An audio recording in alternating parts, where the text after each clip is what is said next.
BJP പ്രവർത്തകരോട് ക്ഷുഭിതനായി സുരേഷ് ഗോപി തിരഞ്ഞെടുപ്പ് സന്ദർശനത്തിനിടെ ആളുകൾ കുറഞ്ഞതും വോട്ടർ പട്ടികയിൽ പ്രവർത്തകരുടെ പേര് ചേർക്കാത്തതുമാണ് സുരേഷ് ഗോപിയെ പ്രകോപിപ്പിച്ചത്. ഇതിന് പിന്നാലെ സുരേഷ് ഗോപി പരിഭവവും പറഞ്ഞു. ഇങ്ങനെയാണെങ്കിൽ ഞാൻ തിരുവനന്തപുരത്ത് പോയി രാജീവ് ചന്ദ്രശേഖരന് വേണ്ടി പ്രവർത്തിക്കുമെന്നായിരുന്നു പരിഭവം.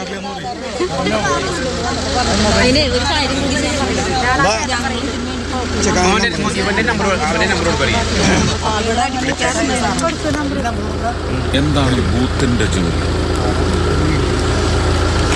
ബൂത്തിന്റെ ബൂത്ത് പ്രസിഡന്റിന്റെയും ജോലിയാണ്. അങ്ങനെയാണെങ്കിൽ പിന്നെ എന്തിനാ അടുപ്പിക്കാത്ത സ്ഥലത്തേക്ക് എന്നെ കൊണ്ടുവന്നത്? എന്താവശ്യത്തിനാണ്? നിങ്ങൾ എനിക്ക് വോട്ട് മേടിച്ചു തരാനാണെങ്കിൽ വോട്ട് ചെയ്യുന്ന പൗരനോട് ഉണ്ടാകണ്ടേ? നിങ്ങൾ ബൂത്തുകാർ മനസ്സിലാക്കൂ, നമ്മൾ യുദ്ധത്തിനല്ല ഇറങ്ങിയിരിക്കുന്നത്, നമ്മൾ അവർക്ക് നേട്ടം ഉണ്ടാക്കാനാണ് ഇറങ്ങിയിരിക്കുന്നത്. അതിനെന്നെ സഹായിച്ചില്ലെങ്കിൽ ഞാൻ ട്രിവാൻഡ്രത്തേക്ക് ഞങ്ങൾ പോയി രാജീവ് ചന്ദ്രശേഖരന് പ്രവർത്തിച്ചോളാം. ഒരു താല്പര്യമില്ല. ഭയങ്കര കഷ്ടമാണ് കേട്ടത്. ഒരു നേതാവുണ്ടായിരുന്നു. ആദിത്യൻ ഓമനക്കുട്ടൻ ചേരുന്നുണ്ട്. ആദിത്യൻ, തിരുവാർത്തയിലായിരുന്നു തോന്നും സുരേഷ് ഗോപിയുടെ പരിഭവം പറച്ചിൽ. എന്തായിരുന്നു സുരേഷ് ഗോപിയെ പ്രകോപിപ്പിച്ച കാര്യങ്ങൾ?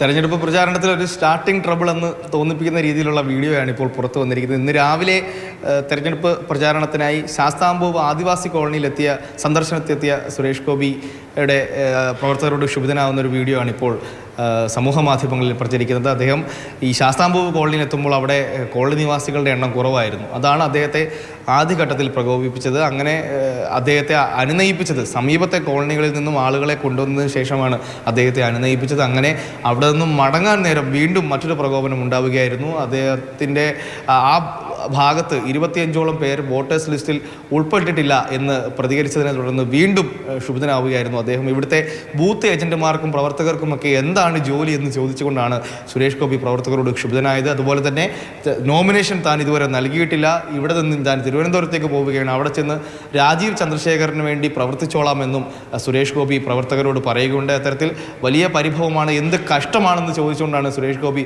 പ്രവർത്തകരോട് പ്രതികരിച്ചത്. എന്തായാലും തെരഞ്ഞെടുപ്പിൻ്റെ ആദ്യഘട്ടങ്ങളിൽ തന്നെ സുരേഷ് ഗോപി വാർത്തകൾ ഇടപെടുകയാണ്. ഇന്നലെ LDF ഇതിന് നേരെ LDFിൻ്റെ റാലിക്ക് നേരെ ഡാൻസ് കളിച്ചുകൊണ്ട് സുരേഷ് ഗോപി വൈറലായെങ്കിൽ ഇന്ന് പ്രവർത്തകരോട് പരിഭവവും പരാതിയും ഒക്കെ പറയുന്ന ഒരു വീഡിയോയിലൂടെയാണ് സുരേഷ് ഗോപി വൈറലാകുന്നത്. എന്തായാലും ബൂത്ത് ഏജന്റുമാർക്കൊക്കെ BJPയുടെ ബൂത്ത് ഏജന്റുമാർക്ക് എന്താണ് പണി? വോട്ടേഴ്സ് ലിസ്റ്റിൽ ആളെ ഉൾപ്പെടുത്തുന്നില്ലേ? തെരഞ്ഞെടുപ്പ് സന്ദർശനത്തിൽ എത്തുമ്പോൾ അവിടെ ആളുകളില്ലേ എന്ന തരത്തിലായിരുന്നു സുരേഷ് ഗോപി പരിഭവം പറഞ്ഞത്. പ്രജീഷ്, അതിന് ഈ പഴയകാല തിരഞ്ഞെടുപ്പ് രീതിയല്ലോ ഇപ്പോൾ അറിയാം. കാരണം സോഷ്യൽ മീഡിയയുടെയും സാങ്കേതിക വിദ്യ ഡെവലപ്പ് ചെയ്ത കഴിഞ്ഞ 5 വർഷത്തെ ആ ഒരു വ്യത്യാസം നോക്കുമ്പോൾ ഏത് രീതിയിലായിട്ടും മാറിയിട്ടുണ്ട്. സാധാരണക്കാരിലാണെങ്കിൽ പോലും മൊബൈലുകൾ എത്തിയിട്ടുണ്ട്. അപ്പോൾ ചില പക്വതകൾ കാണിക്കേണ്ടതുണ്ട്. അങ്ങനെ ഒരു ജാഗ്രതക്കുറവ് സുരേഷ് ഗോപിക്ക് സംഭവിച്ചു അല്ലേ?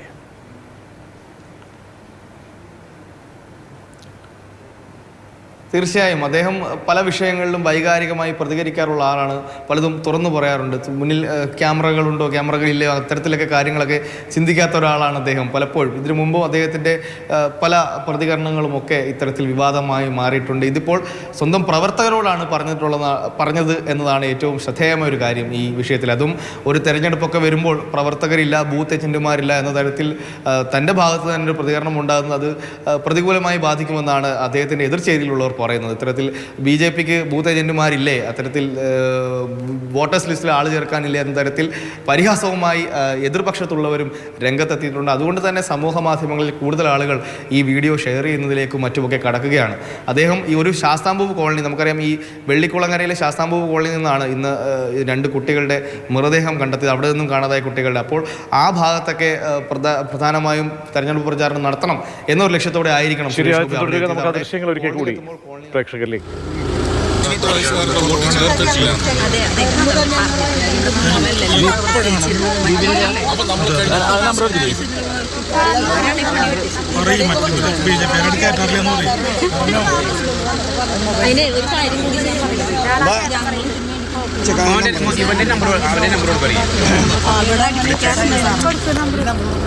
എന്താണ് ബൂത്തിന്റെ ജോലി?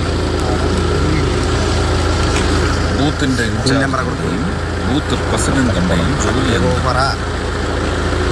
അങ്ങനെയാണെങ്കിൽ പിന്നെ എന്തിനാ അടുപ്പിക്കാത്ത സ്ഥലത്തേക്ക് എന്നെ കൊണ്ടുവന്നത്? എന്താവശ്യത്തിനാണ്?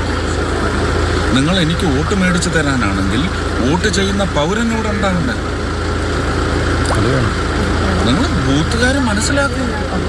നമ്മൾ യുദ്ധത്തിനല്ല ഇറങ്ങിയിരിക്കുന്നത്, നമ്മൾ അവർക്ക് നേട്ടം ഉണ്ടാക്കാനാണ് ഇറങ്ങിയിരിക്കുന്നത്. അതിനെന്നെ സഹായിച്ചില്ലെങ്കിൽ നാളെ ട്രിവാൻഡ്രത്തേക്ക് ഞാൻ അവിടെ പോയി രാജീവ് ചന്ദ്രശേഖരന് പ്രവർത്തിച്ചോളാം. എനിക്ക് ഒരു താല്പര്യമില്ല. ഭയങ്കര കഷ്ടമാണ് കേട്ടത്. ഒരു നേതാവ് ഉണ്ടായിരുന്നു. ആ നേതാവ് ആരാണെന്ന് നിങ്ങൾ അന്വേഷിച്ചു. ഇടമലക്കുടി വരൂ, അടുത്ത് വരും, എല്ലാവരും അടുത്ത് വരും. 18 വയസ്സുകാരുടെ വോട്ട് ചേർത്തിട്ടില്ല. അപ്പൊ നമ്മൾ